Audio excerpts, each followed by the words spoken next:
30 अप्रैल 1996 का वो दिन गुजरात के बनासकांठा जिले के लिए एक सामान्य सुबह की तरह शुरू हुआ था, लेकिन किसी को अंदाजा नहीं था कि पालनपुर की एक छोटी सी पुलिस कार्रवाई भारतीय न्यायपालिका और राजनीति के इतिहास का सबसे विवादास्पद अध्याय बन जाएगी।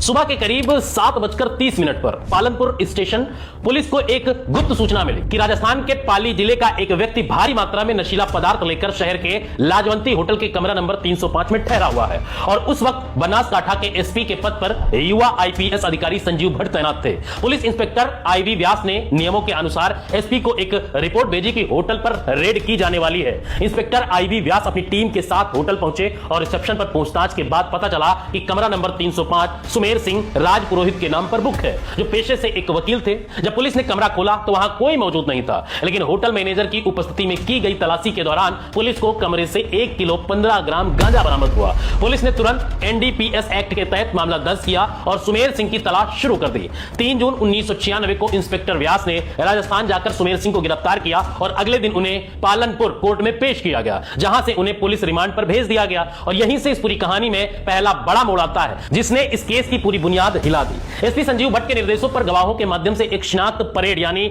आइडेंटिफिकेशन परेड आयोजित की गई। यह कानून के एक सामान्य प्रक्रिया थी ताकि सुनिश्चित किया जा सके कि गिरफ्तार व्यक्ति वही है जो होटल में रुका था। लेकिन जब लाजवंती होटल के स्टाफ और अन्य गवाहों के सामने सुमेर सिंह राज पुरोहित को लाया गया तो सभी ने उन्हें पहचानने से साफ इंकार कर दिया। गवाहों का कहना था कि यह वो व्यक्ति नहीं है जिसने होटल में कमरा बुक किया था। इसका सीधा मतलब यह था कि किसी अज्ञात व्यक्ति ने सुमेर सिंह के नाम का इस्तेमाल कर कमरा लिया और वहां ड्रग्स प्लांट किए ताकि सुमेर सिंह को फंसाया जा सके। इस सच्चाई के सामने आते ही इंस्पेक्टर आईवी व्यास ने कोर्ट में रिपोर्ट दी और सुमेर सिंह को बाइज्जत रिहा कर दिया गया। इसके तुरंत बाद संजीव भट्ट ने एनडीपीएस एक्ट की धारा 58 के तहत जांच का आदेश दिया ताकि उस असली साजिशकर्ता को पकड़ा जा सके, जिसने पुलिस को गुमराह करके निर्दोष वकील को फंसाने की साजिश रची थी। रिहाई के बाद सुमेर सिंह राजपुरोहित खामोश नहीं बैठे। उन्होंने राजस्थान की पाली पुलिस में एक काउंट शिकायत दर्ज कराई, जिसमें आरोप लगाया कि उन्हें गुजरात पुलिस ने एक फर्जी मुकदमे में इसलिए फंसाया ताकि उनसे एक दुकान खाली कराई जा सके। 18 नवंबर 1996 को राजस्थान पुलिस ने बनासकांठा पुलिस के खिलाफ अपहरण और साजिश का मुकदमा दर्ज कर लिया। अब यह लड़ाई 2 राज्यों की पुलिस और 2 राज्यों की सरकारों के बीच का मामला बन चुका था। साल 1997 में संजीव भट्ट और आईवी व्यास ने गुजरात हाई कोर्ट का दरवाजा खटखटाया और दावा किया कि सुमेर सिंह के राजस्थान में बड़े राजनीतिक कनेक्शन हैं और वहां की पुलिस उनके साथ मिलकर गुजरात पुलिस के अधिकारियों का मनोबल गिरा रही है। गौर करने वाली बात यह है कि उस समय गुजरात और राजस्थान दोनों ही राज्यों में भारतीय जनता पार्टी की सरकारें थी। गुजरात में मुख्यमंत्री केशुभाई पटेल और सुरेश मेहता थे, जबकि राजस्थान में भैरव सिंह शेखावत सत्ता में थे। साल 2000 में गुजरात सरकार ने खुद अपने अधिकारियों का बचाव किया और आईपीएस डीके धगल की जांच रिपोर्ट के आधार पर संजीव भट्ट को निर्दोष माना। यहां तक कि गुजरात सरकार ने राजस्थान हाई कोर्ट में याचिका डाली कि उनके अधिकारी केवल अपनी ड्यूटी कर रहे थे। साल 2000 के बाद यह मामला ठंडे बस्ते में चला गया। सुप्रीम कोर्ट ने इस पर स्टे लगा दिया था और करीब 18 सालों तक इस फाइल पर धूल जमी रही। इस दौरान नरेंद्र मोदी गुजरात के मुख्यमंत्री बने और फिर 2014 में देश के प्रधानमंत्री। लेकिन इस पूरे समय में गुजरात सरकार का स्टैंड संजीव भट्ट के पक्ष में ही रहा। सब कुछ तब बदल गया जब साल 2011 में संजीव भट्ट ने 2002 के गुजरात दंगों को लेकर सुप्रीम कोर्ट में मुख्यमंत्री नरेंद्र मोदी के खिलाफ गवाही दे दी।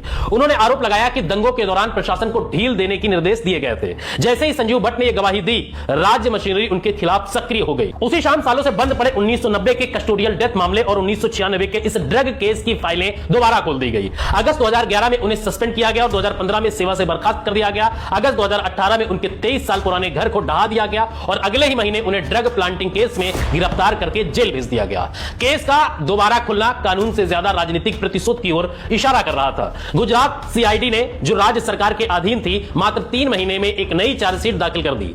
इस नई कहानी में सारा दोष अकेले संजीव भट्ट पर मढ़ दिया गया। सीआईडी ने दावा किया कि एसपी संजीव भट्ट ने खुद होटल के कमरे में ड्रग्स मंगवा कर रखवाए थे। जो केस पहले सुमेर सिंह बनाम गुजरात सरकार था, उसे बदलकर गुजरात सरकार बनाम संजीव भट्ट कर दिया गया। चार्जशीट में उन लोगों के नाम भी शामिल थे जो अब मर चुके थे, यानी वे अपना पक्ष रखने के लिए जीवित नहीं थे। संजीव भट्ट, जो मूल FIR में प्रमुख आरोपी भी थे, अचानक इस 22 साल पुराने साजिश के मुख्य सूत्रधार बना दिए गए। वे अधिकारी जो पहले निर्दोष माने गए थे, अब सरकारी गवाह बन गए या संजीव भट्ट के खिलाफ बयान देने लगे।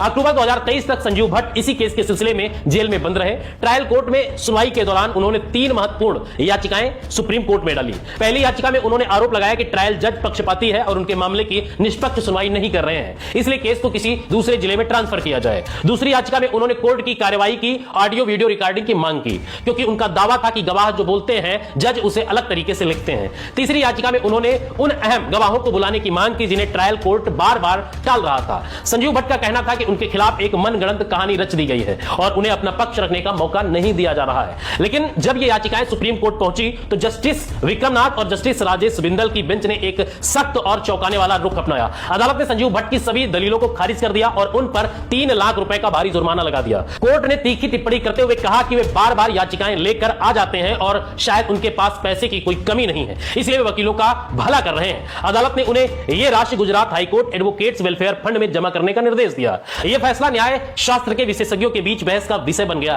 कि क्या निष्पक्ष सुनवाई की मांग करना अदालत का समय बर्बाद करना माना जा सकता है। आज संजीव भट्ट जेल की सलाखों के पीछे हैं। उन पर एक तरफ 1990 का कस्टोडियल डेथ केस है जिसमें उन्हें उम्र कैद मिली है और दूसरी तरफ 1996 का ड्रग केस है जिसकी तलवार उन पर लटकी हुई है। यह पूरी कहानी एक ऐसे आईपीएस अधिकारी की है जो कभी व्यवस्था का सबसे ताकतवर हिस्सा था, लेकिन एक गवाही ने उसे व्यवस्था का सबसे बड़ा दुश्मन बना दिया। क्या यह वाकई न्याय की प्रक्रिया है या फिर सत्ता के खिलाफ बोलने वाले एक अफसर को चुप कराने का सबक? जिस गुजरात दंगों के मामले में सुप्रीम कोर्ट ने पहले कई केस राज्य से बाहर ट्रांसफर किए थे, उसी तर्ज पर संजीव भट्ट को राहत क्यों नहीं मिली? यह सवाल आज भी हवा में तैर रहा है। 22 साल पुराने केस का यह फंदा संजीव भट्ट के लिए न्याय की कसौटी है या प्रतिशोध का इम्तिहान? इसका फैसला इतिहास के पन्नों में दर्ज होना अभी बाकी है।